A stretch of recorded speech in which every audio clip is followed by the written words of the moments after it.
Hello दोस्तों, कैसे हो आप। मेरा नाम है विशाल कुमार और मैं आपका वेलकम करता हूं जेडेक्स मैथ पर। आज का हमारा लेक्चर होने वाला है 9th क्लास की new NCERT math book Ganita Manjari के chapter number 2 introduction to linear polynomials की एक्सरसाइज 2.2 पर। इस लेक्चर में मैं आपको एक्सरसाइज 2.2 के सभी क्वेश्चन कराने वाला हूं। मैं आपको इस लेक्चर को स्टार्ट करने से पहले बताना चाहूँगा कि ये लेक्चर एक प्लेलिस्ट का पार्ट है जिसमें मैंने इस लेक्चर से पहले 2 लेक्चर और अपलोड कर चुका हूँ। जो मेरा पहला लेक्चर था उसमें मैंने आपको बताया था बेसिक इस चैप्टर के इंट्रोडक्शन कि पॉलिनोमियल क्या है, डिग्री क्या है, कोफिशिएंट क्या है, कांस्टेंट क्या है और अलजेब्रिक एक्सप्रेशन, अलजेब्रिक इक्वेशन क्या है, कितने टाइप के पॉलिनोमियल होते हैं based upon degree, based upon term. तो मैं आपको रिकमेंड करना चाहूँगा वो लेक्चर आप एक बार जरूर देख लें। उसके बाद जो मेरा सेकंड लेक्चर था इस प्लेलिस्ट का उसमें मैंने आपको एक्सरसाइज 2.1 कराया था। इस एक्सरसाइज में मैं आपको कराने वाला हूँ सारे क्वेश्चन जो एक्सरसाइज 2.2 में हैं। तो देखिए क्वेश्चन नंबर 1 आपसे बोला जा रहा है find the value of polynomial 5x minus 3 if x equal to 0, x equal to -1, x equal to 2। तो चलिए स्टार्ट करते हैं। क्वेश्चन नंबर 1 आपको पॉलिनोमियल क्या दिया है 5x माइनस 3। तो सबसे पहले इसे लेट कर लेना, let p of x equal to 5x minus 3। ऐसा मैंने इसलिए करा, p का मतलब है पॉलिनोमियल तो एक पॉलिनोमियल है और x का मतलब है पॉलिनोमियल x वेरिएबल में जो कि x वेरिएबल में है भी। तो अब करता है पहला पार्ट x इक्वल टू 0, फिर आप लिखोगे put x equal to 0 in p of x। अब ये p ऑफ x मानने का फ़ायदा ये आपको बार बार ये नहीं लिखना पड़ेगा, ये पूरा टर्म, ये 2 टर्म नहीं लिखने पड़ेंगे कि 5x माइनस 3। तो आपने पहला पार्ट कर रहे हो x इक्वल टू 0 है तो आपने लिखा है put x equal to 0 in p of x। p of x में पुट कीजिए, जहाँ जहाँ पर x है वहाँ पर 0 रख दीजिए। तो ये हो जाएगा p ऑफ 0। 0 को अगर आप 5 से मल्टीप्लाई करोगे तो 0 ही आएगा, 0 माइनस 3 हो गया -3। तो आपका आंसर -3 है। फिर करते हैं सेकंड पार्ट। सेकंड पार्ट में आपसे कहा जा रहा है x इक्वल टू -1। तो फिर से put x equal to -1 in p of x, in p of x। तो जहाँ जहाँ पर आपको x दिख रहा है वहाँ पर -1 रख दीजिए, जहाँ जहाँ पर x है वहाँ पर -1। तो देखिए p ऑफ -1, 5 इंटू 1 होता है 5, एक प्लस का एक माइनस का है तो माइनस का साइन आने वाला है, ये -3 माइनस माइनस प्लस और ये हो गया 8, साइन आएगा बड़े वाले नंबर का तो माइनस का आएगा -8। आप अगर p ऑफ x नहीं लिखना चाहते तो मैं थर्ड पार्ट आपको ऐसे करके दिखलाता हूँ जिसमें p ऑफ x ना लिखना पड़े। जैसे x की वैल्यू क्या है 2, तो put x equal to 2 in 5x minus 3। इस बार मैंने p ऑफ x नहीं लिखा, 5x माइनस 3 लिखा है। अगर आप p ऑफ x नहीं मानना चाहते इस पॉलिनोमियल को तो आप इस तरीके से करोगे, फिर आप x की जगह पर 2 पुट करोगे और ये आ जाएगा 10 माइनस 3 दैट इज 7। तो ये आ गया आपका आंसर। तो उम्मीद करता हूँ ये क्वेश्चन आपको समझ में आया होगा। तो चाहो तो आप p ऑफ x मान लीजिए फिर पुट कर दीजिए, और अगर आपको p ऑफ x नहीं मानना तो डायरेक्ट भी पुट करके आंसर निकाल सकते हो। अब करते हैं सेकंड क्वेश्चन। सेकंड क्वेश्चन में कहा जा रहा है find the value of the quadratic polynomial. ये क्वाड्रेटिक पॉलिनोमियल है। क्वाड्रेटिक पॉलिनोमियल क्यों? क्योंकि इसकी डिग्री 2 है। 7s² minus 4s plus 6 if s की वैल्यू 0, s की value -3, s equal to 4। Okay, तो जिस तरीके से ये किया था question number 1 same to same वैसे ही क्वेश्चन नंबर 2 बनने वाला है। तो आप वीडियो पॉज करके नोट डाउन कर लीजिए। क्वेश्चन नंबर 2 करते हैं। क्वेश्चन नंबर 2 में आपको क्वाड्रेटिक पॉलिनोमियल दिया है। क्वेश्चन नंबर 1 में आपको लीनियर पॉलिनोमियल दिया था, लीनियर था। तो क्वेश्चन नंबर 2 तो लेट करा पहले पॉलिनोमियल को। अब पॉलिनोमियल देखिए किस में है, x में नहीं है इस बार, s में है। तो let p of s, p of s क्या है 7s² minus 4s plus 6। First part करते हैं।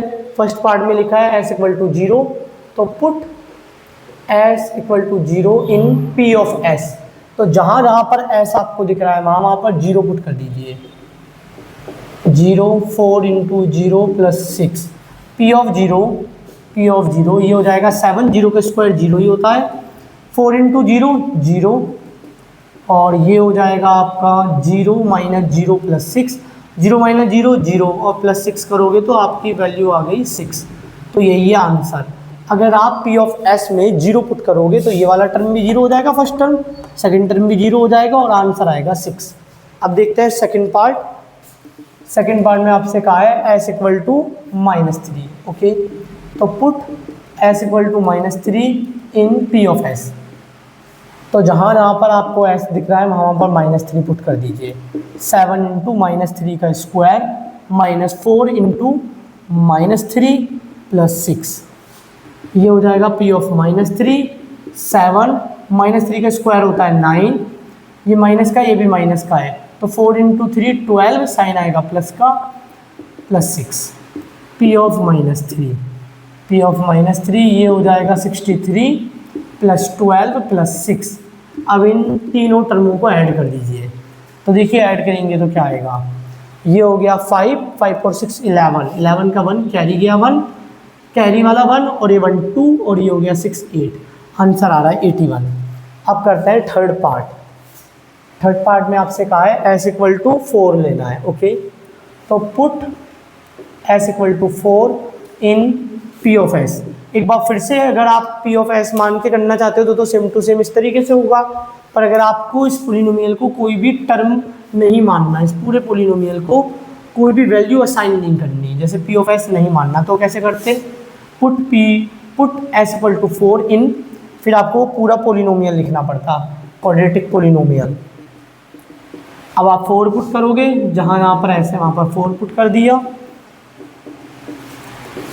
ये हो जाएगा आपका 4 का स्क्वायर 16, ये हो गया 4 इंटू 4 16 प्लस 6, ये आपका हो जाएगा 112 माइनस 16 प्लस 6। अब ये सब्ट्रैक्ट कर दीजिए, फिर 6 ऐड कर दीजिए, चाहो तो पहले 6 ऐड कर दीजिए, तो ये हो जाएगा 118 में से 16 गया तो 102। तो उम्मीद करता हूँ आपको ये समझ में आ रहा होगा। क्वेश्चन नंबर 2 भी हो चुका है, आप वीडियो पॉज करके नोट डाउन कर लीजिए, वर्ड प्रॉब्लम है, फिर मैं ये कराऊंगा। क्वेश्चन नंबर 3 में कहा गया है the present age of Salil's mother is 3 times the Salil present age. Okay, अभी जो सालिल की एज है उसकी मदर की एज सालिल की एज की 3 गुनी है, ऐसा कहा गया है। The present age of Salil's mother is 3 times Salil present age, Salil की माँ की एज सालिल की एज की 3 गुनी। अब आगे देखिए, आफ्टर 5 ईयर्स, मतलब 5 साल बाद, their age will add up to 70 years. दोनों की एज अगर मैं 5 साल बाद जोड़ दूं तो जोड़ के 70 आएगा। फाइंड देयर प्रेजेंट एजेस, तो अभी उनकी एज क्या है ये आपको बतानी है, दोनों की एज। तो देखिए, आपको नहीं पता तो सालिल की एज को x मान लेते हैं। Let age of Salil, age of Salil equal to x years. Salil की एज को x ईयर मान लिया तो उसकी मदर की एज क्या हो जाएगी, एज ऑफ सालिल मदर्स। सालिल की मदर की एज क्या हो जाएगी, अकॉर्डिंग टू क्वेश्चन लिखा गया था present age of the Salil mother is 3 times Salil present age, 3 times, तो 3x ईयर्स। और ये किसकी है, ये प्रेजेंट एज है, प्रेजेंट एज जो मैंने x मानी है, और उनकी मदर की एज को क्या माना है, 3x, क्योंकि 3 गुना ज़्यादा थी, प्रेजेंट एज है।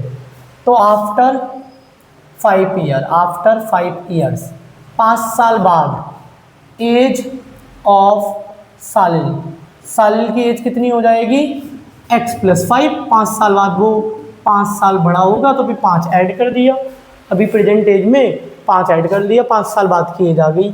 ऐसे ही एज ऑफ सालिल्स मदर, सालिल की माता की एज कितनी हो जाएगी, अभी कितनी थी प्रेजेंट एज, 3x, और 5 साल बाद कितनी हो जाएगी, 3x प्लस 5 ईयर्स। अब अकॉर्डिंग टू क्वेश्चन इन दोनों की 5 साल बाद वाली एज को अगर जोड़ दें तो 70 आ रहा है। तो 5 साल बाद सालिल की एज प्लस उनकी मदर की एज इक्वल टू 70। अब देखिए, x plus 5, 3x plus 5 equal to 70, x plus 3x हो जाएगा 4x, और 5 प्लस 5 हो जाएगा 10, और ये प्लस में लेफ्ट हैंड साइड में, राइट हैंड साइड में जाएगा माइनस हो जाएगा। तो 4x equal to 70 minus 10 4x equal to 60, x की वैल्यू आ जाएगी 60/4 जो कैंसिल करके आएगा 15। तो x की वैल्यू 15 है और x था क्या, x था एज ऑफ साहिल, वो भी प्रेजेंट एज, तो हैंस प्रेजेंट एज ऑफ साहिल। साहिल की प्रेजेंट एज कितनी है x, और जो आया है 15, तो वो 15 साल का है अभी, 15 ईयर्स। और उनकी मदर की क्या हो जाएगी, present age of his mother, उसकी मदर की एज हो कितनी थी, 3x, 3 इंटू एक्स, एक्स की वैल्यू आई है 15, तो 45 ईयर्स, 45 ईयर्स। अब ये चेक कैसे करेंगे कि हमारा आंसर सही है या गलत, तो आपको इक्वेशन चेक नहीं करनी कि आपने इक्वेशन को सही तरीके से सिंप्लीफाई किया या नहीं, क्या पता इक्वेशन ही गलत बनाई हो, आपको वर्ड्स के थ्रू चेक करना है। आपसे कहा गया था कि 5 साल बाद दोनों की एज को जोड़ेंगे तो क्या आना चाहिए, 70, तो देखते हैं आ रहा है या नहीं। 5 साल बाद साहिल की एज कितनी हो जाएगी, 20, 5 साल बाद, और 5 साल बाद साहिल की मदर की एज कितनी हो जाएगी, 50, और ऐड करके 70 आ भी रहा है, और यही चाहिए था, तो हमारा आंसर सही निकला है। उम्मीद करता हूँ ये क्वेश्चन आपको समझ में आया होगा। आप वीडियो पॉज करके नोट डाउन कर लीजिए। क्वेश्चन नंबर 4 कराता हूँ। क्वेश्चन नंबर 4 में कहा गया है the difference between 2 positive integers. Okay, 2 positive integer हैं, उनका डिफरेंस क्या है, 63। The ratio of the 2 integer is 2:5, find 2 integers. Okay, आपको 2 इंटीजर ऐसे फाइंड आउट करने हैं जिनका रेशियो आना चाहिए 2:5। रेशियो 2:5 का मतलब है उन दोनों नंबरों के कॉमन जो भी फैक्टर थे वो कैंसिल कर लिए, अब अनकैंसल्ड पार्ट बचा है 2/5, और उन दोनों पॉजिटिव इंटीजर्स को तो आप सब्ट्रैक्ट करो तो क्या आना चाहिए, सब्ट्रैक्ट करके आना चाहिए 63। तो देखिए रेशियो वाले सवाल कैसे होता है। Let question number 4, let first integer को मान रहे हैं 2x, क्योंकि रेशियो क्या आया है, रेशियो आया है दोनों इंटीजर का, जैसे अगर एक इंटीजर a है एक इंटीजर b है तो दोनों का रेशियो आया है 2:5। 2:5 का मतलब है जो कॉमन फैक्टर था वो काटने के बाद 2/5 आया है। पर मुझे नहीं पता, मैं ये नहीं लिख सकता कि a की वैल्यू 2 है और b की वैल्यू 5 है, क्योंकि क्या पता वो इंटीजर 4 और 10 होते। अगर ऐसा होते तो भी तो इंटीजर कैंसिल आउट करते कॉमन फैक्टर को और आ जाता 2/5। तो अगर आपको रेशियो दिया है तो आप उस रेशियो को इंटीजर नहीं समझ सकते, क्योंकि देखिए अगर आप 20/15 करते हो तो भी रेशियो क्या आएगा, 2/5, मतलब 2:5। अगर आप 40/100 करते हो तो भी रेशियो क्या आने वाला है, पहले 10 से कैंसिल करा, यहाँ 20 से कर लीजिए, 2 टाइम्स 5 टाइम्स, तो रेशियो तो दोनों केस में सेम आया है, और एक्चुअल में वो दोनों नंबर अलग अलग हैं। पर एक चीज़ तो तय है कि तब आप रेशियो निकालते तो कुछ ना कुछ कॉमन फैक्टर काट देते हो। जैसे यहाँ पर क्या कॉमन फैक्टर काटा है, 10, क्योंकि 20 होता है 2 × 10 और 50 होता है 5 × 10, तो यहाँ पर आपने कॉमन फैक्टर काटा 10। यहाँ पर आपने क्या कॉमन का फैक्टर काटा, 40 होता है 2 × 20, 100 होता है 5 × 20, यहाँ पर आपने कॉमन फैक्टर काटा 20, फिर आया है रेशियो। तो आपको रेशियो दिया है तो आपको ये नहीं पता ना कि आपने वो कौन सा कॉमन फैक्टर काटा होगा, क्योंकि वो कॉमन फैक्टर तो 10 भी हो सकता है जो आपने कैंसिल आउट कर दिया था रेशियो निकालते टाइम, वो कॉमन फैक्टर तो 20 भी हो सकता है। तो आप उन इंटीजर को क्या मानोगे, 2x, और सेकेंड इंटीजर क्या हो जाएगा, सेकेंड इंटीजर हो जाएगा 5x। अब आप देख सकते हो, आप अगर रेशियो लेते हो तो फिर से रेशियो क्या आने वाला है, 2:5, और देखिए x कट गया, आपको नहीं पता था ना वो कौन फैक्टर क्या है जो आपने कैंसिल आउट करा, क्या पता वो 10 हो, क्या पता वो 20 हो, तो इसीलिए आपने वो कॉमन फैक्टर जो कैंसिल आउट हुआ है रेशियो से पहले वो x माना है अपने दिमाग में। तो याद रखना, इतना सब याद रखने की ज़रूरत नहीं है कि कभी भी अगर रेशियो दिया हो और आपको रेशियो हटाना हो तो रेशियो हटाते टाइम दोनों नंबरों के साथ कोई ना कोई वेरिएबल रखना है।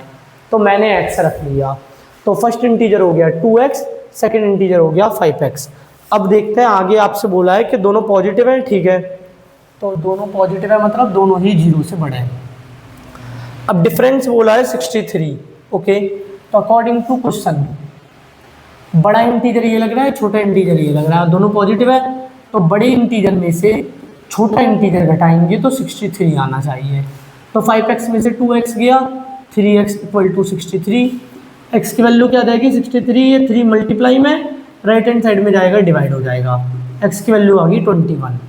इसका मतलब फर्स्ट इंटीजर क्या है, फर्स्ट इंटीजर है 2 इंटू एक्स, फर्स्ट इंटीजर है 2x, इसका मतलब होता है 2 इंटू एक्स 2 इंटू 21, जो सॉल्व करके आ जाएगा 42।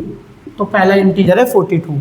और सेकंड इंटीजर क्या है, सेकंड इंटीजर है 5x का मतलब होता है 5 इंटू एक्स और x की वैल्यू है 21 और ये मल्टीप्लाई करके आ जाएगा 105। तो आपके दोनों इंटीजर निकल गए। अब सवाल ये है क्या ये आंसर सही है, तो आप चेक करोगे वर्ड्स के थ्रू। आपसे कहा गया था दोनों इंटीजरों को घटा दो, तो क्या आना चाहिए 63। देखते हैं सब्ट्रैक्ट करके 63 आ भी रहा है या नहीं। तो ये हो गया 3, ये हो गया 6, हाँ आ रहा है। और आपसे बोला गया था दोनों इंटीजर के रेशियो क्या होने चाहिए 2:5।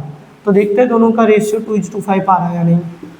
तो देखिए 6 से कैंसिल कर रहे हैं 3 से, पहले 3 से कर लेते हैं 1 टाइम्स, फिर हो गया 4 टाइम्स। अब इसको भी 3 से कैंसिल करा, वैसे 21 से भी जा रहे हैं, 21 से 2 टाइम्स और ये 5 टाइम्स, फिर भी ठीक है 3 से कर लेते हैं 3 बार में 5 बार में। अब 7 से गया 2 टाइम्स 5 टाइम्स। तो देखिए वही रेशियो आ गया जो आना चाहिए था। इसका मतलब हमारे आंसर सही है। हमारे वो जो दोनों इंटीजर आपसे कहा गया था निकालने के लिए, वो दोनों इंटीजर हमने सही निकाले हैं। तो आप वीडियो पॉज करके नोट डाउन कर लीजिए, या मैं ऐसा एक सवाल और करा देता हूँ, उसके बाद मैं आगे के सवाल कराऊंगा। जैसे एक सवाल अपनी तरफ से दे रहा हूँ, तो इस बार आपको दे दिया the difference between 2 positive integer is 100। Difference दे दिया 100 और रेशियो आपको दे दिया 17:10, 17:10 या 17:7। हाँ ठीक है। तो इस बार सवाल मैंने थोड़ा सा बदल दिया है। The difference between 2 positive integer दिया है 100, 2 पॉजिटिव इंटीजर सोच रहे हैं जिनको घटा के 100 आए। The ratio of the 2 integers in 17:7, मतलब तो आप उनको डिवाइड करो तब उनका रेशियो निकालो तो कुछ ना कुछ कॉमन फैक्टर कट जाएगा, पर कटने के बाद जो शॉर्टेस्ट फॉर्म होगी, स्टैंडर्ड फॉर्म होगी, सिंपलेस्ट फॉर्म होगी, वो आने वाली है 17/7। तो देखते हैं वो 2 इंटीजर कौन से हैं। तो फिर से जैसे इसमें करा था, फर्स्ट इंटीजर को माना 17x, साथ में कोई ना कोई वेरिएबल मानना है, मैं x मान रहा हूँ। और सेकंड इंटीजर क्या हो जाएगा 7x। अकॉर्डिंग टू क्वेश्चन दोनों इंटीजर का डिफरेंस क्या आ रहा है 100। तो बड़े इंटीजर में से छोटा इंटीजर अगर हम घटा दें तो आना चाहिए 100 और ये हो जाएगा 10x। 17x में से 7x गया, 10x इक्वल टू 100। x की वैल्यू आ जाएगी 10 मल्टीप्लाई में राइट हैंड साइड में जाके डिवाइड में, और x की वैल्यू आ जाएगी 10। x की वैल्यू 10 आ गई। तो फर्स्ट इंटीजर क्या हो जाएगा, फर्स्ट इंटीजर था 17x, मतलब 17 into X, 17 into 10 equal to 170। और सेकेंड इंटीजर क्या था 7x, मतलब 7 into X, 7 into 10 equal to 70। और चेक कैसे करोगे, वर्ड्स के थ्रू। दोनों का डिफरेंस 100 आ रहा है या नहीं, देखते हैं। First integer second integer, difference तो आ रहा है 100 और रेशियो क्या आना चाहिए था, रेशियो आना चाहिए था 17:7।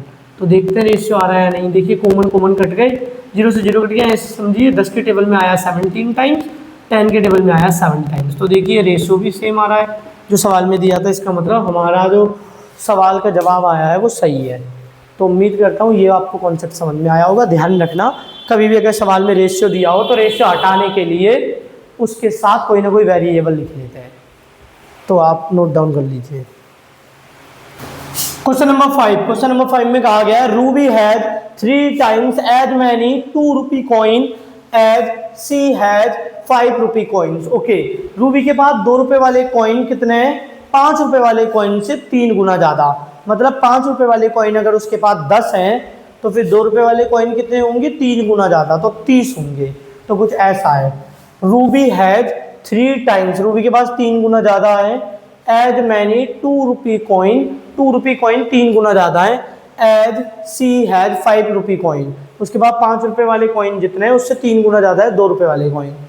If she has a total ₹88, अगर उसके बाद टोटल 88 रुपए है, how many coins does she have of each type, तो उसके पास 2 रुपये के कितने कॉइन है और 5 रुपये के कितने कॉइन है, ये आपसे पूछा जा रहा है। तो सॉल्व करते हैं इसे। क्वेश्चन नंबर 5 का सॉल्यूशन तो लेट कर लेते हैं, उसके बाद 5 रुपये वाले कॉइन्स x हैं। Let see has number of 5 rupee coin, मान लिया उसके पास 5 रुपये वाले कितने कॉइन है x। तो बताइए she has number of 2 rupee coin, तो उसके बाद 2 रुपये वाले कितने कॉइन्स होंगे, 3 गुना ज़्यादा, इसका मतलब है 3x। अब अकॉर्डिंग टू क्वेश्चन उसके बाद टोटल कितना अमाउंट है 88। तो मान लेते हैं उसके पास x कॉइन है 5 रुपये वाले, तो बताइए टोटल कीमत कितनी हो जाएगी उनकी 5 इंटू एक्स। 5 रुपये वाले कॉइन की टोटल कीमत कितनी हो जाएगी 5 इंटू एक्स। क्यों? क्योंकि उनके पास x कॉइन है 5 रुपये वाले। अगर मैं कहूँ 5 रुपये वाले 2 कॉइन है तो टोटल कीमत कितनी हो जाएगी 5 गुना 2 10। अगर मैं कहूँ 5 रुपये वाले 3 कॉइन है तो टोटल कीमत कितनी हो जाएगी 5 गुना 3 15। मैं कहता हूँ 5 रुपये वाले 4 कॉइन है तो टोटल कीमत कितनी हो जाएगी 5 गुना 4 20।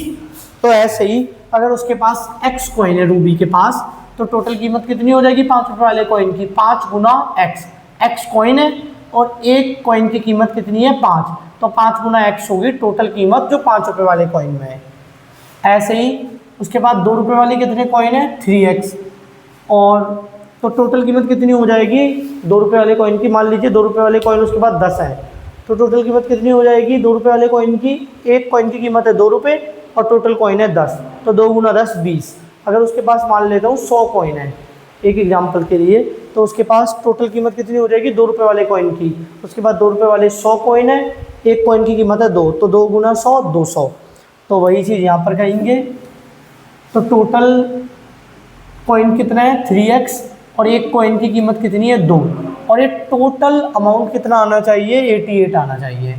उम्मीद करता हूँ ये जो मैंने इक्वेशन बनाई है आपको समझ में आया होगा। एक बार फिर से 5 रुपये वाले कॉइन और 2 रुपये वाले कॉइन आपको नहीं पता थे, सवाल में आपको इतना पता था कि 2 रुपये वाले कॉइन 5 रुपये वाले कॉइन से 3 गुना ज़्यादा है, तो 5 रुपये वाले कॉइन माने हमने x, तो 2 रुपये वाले कॉइन कितने हो जाएंगे 3x। अब 2 रुपये वाले कॉइन की टोटल कीमत कितनी हो जाएगी 3x कॉइन है और एक कॉइन की 2 कीमत है, तो 2 गुना 3x ही होगी 2 रुपये वाले कॉइन की कीमत। और 5 रुपये वाली कॉइन की कितनी कीमत हो जाएगी, कॉइन कितना है x और एक कॉइन की कीमत कितनी है 5, तो 5 इंटू एक्स। और ये टोटल अगर मैं अमाउंट जोड़ दूँ 2 रुपये वाले कॉइन की टोटल कीमत 5 रुपये वाले कॉइन की टोटल कीमत, तो उसके पास कितना अमाउंट है 88। अब इसे सॉल्व करते हैं, ये हो जाएगा 5x, ये 6x equal to 88, 11x equal to 88, x की वैल्यू आ जाएगी 88/11, x की वैल्यू आ जाएगी 8। ओके, तो x की वैल्यू 8 आ गई। x क्या था नंबर ऑफ 5 रुपी कॉइन, तो Ruby has 5 rupee coin. Ruby के पास 5 रुपये वाले कितने कॉइन हैं 8, and Ruby has 2 rupee coins. 2 रुपये वाले कितने कॉइन्स थे 3x मतलब 3 इंटू एक्स, 3 इंटू 8 24 कॉइन्स। यहाँ पर x थे, x की वैल्यू थी 8, तो 8 कॉइन्स। एक बार चेक करते हैं हमारा आंसर सही है नहीं, आपसे यही पूछ रहा था। How many coins does she have of each type, her type के उसके पास कितने कॉइन है, तो 5 रुपये वाले 8 कॉइन है और 2 रुपये वाले 24 कॉइन है। एक बार देखते हैं कि हमारा आंसर सही है नहीं, थ्रू वर्ड्स के थ्रू चेक करते हैं। तो अगर उसके पास 5 रुपये वाले 8 कॉइन है तो 8 कॉइन की कीमत कितनी हो जाएगी 5 रुपये के हिसाब से 40, और अगर उसके पास 2 रुपये वाले 24 कॉइन है तो 24 कॉइन की कीमत कितनी हो जाएगी 48, और दोनों को अगर मैं जोड़ूँ तो टोटल कीमत निकालूँ तो 88, यही आना चाहिए था। तो हमारा जो जवाब आया है दोनों कॉइन वो सही है। तो उम्मीद करता हूँ ये क्वेश्चन आपको समझ में आया होगा। वीडियो पॉज करके नोट डाउन कर लीजिए। अब क्वेश्चन नंबर 6 देखते हैं। क्वेश्चन नंबर 6 में कहा जा रहा है, आपको ये चीज़ पेपर में रफली करके चेक कर सकते हो, पेपर में करके लिख के आने की ज़रूरत नहीं है, रफली ये चेक कर सकते हो कि आपका आंसर सही है या गलत। क्वेश्चन नंबर 6 में कहा जा रहा है, farmer cuts a 300 feet fence into 2 piece of different size the longer piece is 4 times as long as the shorter piece, how longer are the 2 pieces. Okay, एक फेंस है, फेंस आपको पता ही है, किसान अपने खेत के चारों ओर लगाते हैं ताकि जानवर वगैरह खेत में ना घुस पाएँ। तो फेंस को काटा गया है, किसान एक फेंस को काट रहा है जिसकी लंबाई कितनी है, जो 300 फीट लंबा फेंस है, उसको काट के उसे 2 पीस में बदल रहा है, डिफरेंट साइज के। जो बड़ा वाला पीस है उसकी जो लेंथ है वो 4 गुनी है छोटे वाले पीस से, shorter piece. How longer is the 2 pieces, दोनों पीस कितने लंबे होंगे ये आपसे पूछ रहा है। पर इतना तो हमें पता है कि दोनों पीस की लेंथ को जोड़ के कितना आएगा, 300 फीट, क्योंकि इसी में से काटे गए। तो देखिए क्वेश्चन नंबर 6, आपसे कहा गया है कि जो एक फेंस है उसको 2 टुकड़ों में बांटा गया, छोटे वाले टुकड़ा और बड़ा वाला टुकड़ा। जो छोटे वाला टुकड़ा है उसको x मान लीजिए। तो let length of shorter piece, इसको मान लेते हैं x फीट, छोटे पीस की लेंथ को मान लिया x फीट। तो बताइए लेंथ क्या हो जाएगी, length of larger piece, length of larger या लॉन्गर पीस, देखिए ये हो जाएगी 4x। क्यों, क्योंकि बोला गया है a farmer cuts a 300 feet fence into 2 pieces of different size, the longer piece is 4 times as long as the shorter piece. अगर शॉर्टर पीस की लेंथ को मैंने x फीट माना है तो लॉन्गर जो पीस है उसकी लेंथ हो जाएगी 4 टाइम्स, 4x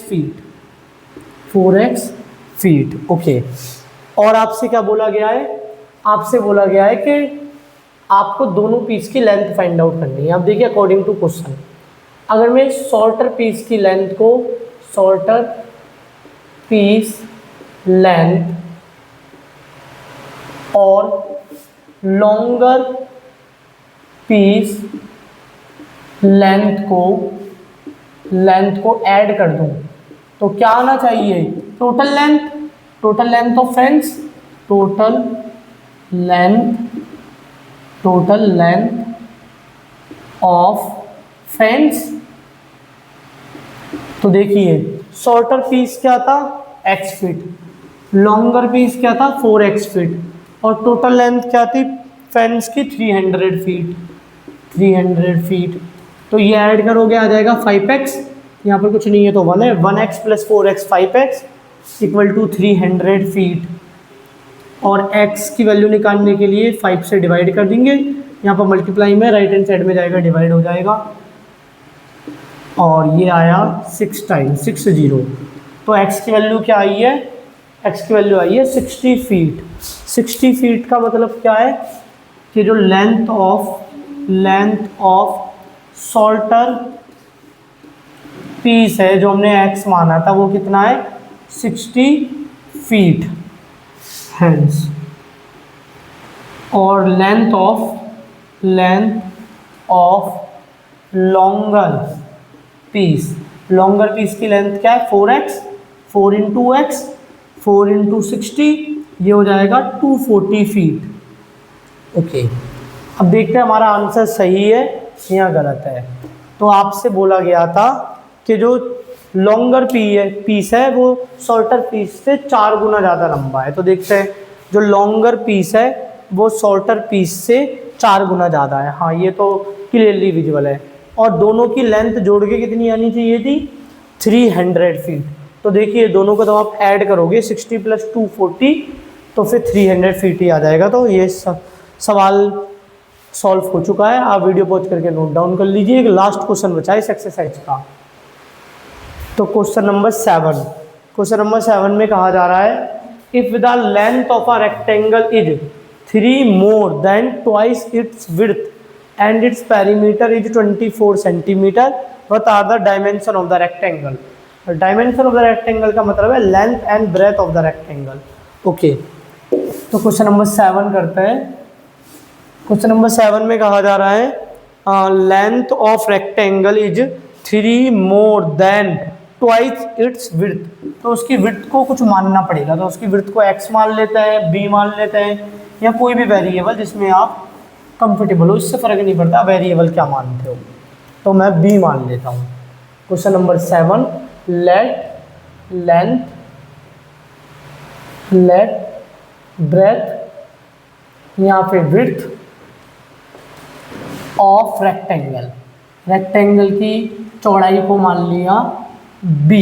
ओके, क्योंकि सारी चीज़ किस में, सेंटीमीटर में, पेरीमीटर सेंटीमीटर में, तो ब्रेथ भी सेंटीमीटर में ही रही होगी। यूनिट बाद में लिख देंगे। तो बताइए लेंथ कितनी हो जाएगी, लेंथ ऑफ रेक्टेंगल, रेक्टेंगल की लेंथ क्या हो जाएगी। अकॉर्डिंग टू क्वेश्चन आप देख सकते हो कि बोला गया length of a rectangle is 3 मोर, 3 मोर मतलब 3 more than twice its width, width की दुगनी से 3 ज़्यादा है। तो विड्थ कितनी थी b, तो b के दुगने से 3 ज़्यादा, ये बन गई लेंथ, और लेंथ का सिंबल होता है l। तो लेंथ ऑफ रेक्टेंगल ये आ गया 3 + 2b। आप चाहो तो 2b + 3b लिख सकते हो, एडिशन कम्यूटेटिव होता है, तो दोनों का एक ही मतलब है। अब देखिए आपको और क्या दिया है, पेरीमीटर, पेरीमीटर आपको दिया है 24 सेंटीमीटर। अब हम अकॉर्डिंग टू क्वेश्चन चलने वाला है। पेरीमीटर आपको दिया है 24 सेंटीमीटर, पेरीमीटर होता है 2l + b, रेक्टेंगल का पेरीमीटर होता है 2 × होल l + b, मतलब l + b को पहले जोड़ोगे फिर 2 से मल्टीप्लाई करोगे, = 24। अब वैल्यू पुट कर दीजिए, l की वैल्यू क्या है, लेंथ, लेंथ ये रही 3 + 2b, और b की वैल्यू तो ब्रेथ तो b है ही 24। ये 2 मल्टीप्लाई में राइट हैंड साइड में जाएगा, डिवाइड हो जाएगा, 2b + 1b, तो ये हो गया 3b, और ये 2 डिवाइड, यहाँ पर मल्टीप्लाई में था, वहाँ पर जाके डिवाइड में हो गया, तो 3 + 3b हो गया 12 सेंटीमीटर। ये वहाँ पर जाएगा माइनस हो जाएगा, यूनिट बाद में लिख लेंगे, इससे खामखा चीज़ें कॉम्प्लिकेटेड हो जाती हैं। तो देखिए ये प्लस का है, राइट हैंड हैंड में जाएगा, माइनस का हो जाएगा, 3b = 9, और b की वैल्यू क्या आ जाएगी, 3 मल्टीप्लाई में राइट हैंड साइड में जाके डिवाइड हो जाएगा, b की वैल्यू आ गई 3, और सारी चीज़ सेंटीमीटर में थी, तो b हो गया 3 सेंटीमीटर। निकालना पड़ेगा, ब्रेथ कितनी है 3, तो hence breadth of rectangle, rectangle की ब्रेथ कह लीजिए या विड्थ कह लीजिए, विड्थ बराबर क्या था b, और b की वैल्यू क्या आई थी, b की वैल्यू आई थी 3 सेंटीमीटर, 3 सेंटीमीटर। और अब बची length, length of rectangle, rectangle की लेंथ क्या थी 3 + 2b, तो 3 + 2 × b है 3 प्लस बोर्ड मास लगेगा, पहले जोड़ना नहीं है, पहले मल्टीप्लाई 6, और ये आ जाएगा 9 सेंटीमीटर। ओके, तो ये बात चेक करते हैं, चेक करना। ओके, तो एक बार चेक करते हैं आंसर सही है या गलत। तो आपको लेंथ भी मिल चुकी है और ब्रेथ भी मिल चुकी है। तो पेरीमीटर का फॉर्मूला होता है 2l + b। 2l क्या है 9, b क्या है 3, 12 और 24 आना चाहिए, तो 24 ही आ रहा है। ठीक है, यहाँ पर सेंटीमीटर सेंटीमीटर और लिख देना, ज़्यादा अच्छा लगेगा कि ब्रेथ हमने मान ली 20 सेंटीमीटर, तो लेंथ क्या हो जाएगी 3 + 2b सेंटीमीटर। बस अब आपको ये कैलकुलेशन में यूनिट लिखने की ज़रूरत नहीं है, लास्ट में b की वैल्यू आई है 3, और क्योंकि b के बाद सेंटीमीटर है तो लगा दिया, विड्थ होगी 3 सेंटीमीटर और लेंथ होगी 9 सेंटीमीटर। उम्मीद करता हूँ ये लेक्चर आपको समझ में आया होगा। फिर भी आपको कोई डाउट है तो आप पूछ सकते हो कमेंट सेक्शन में।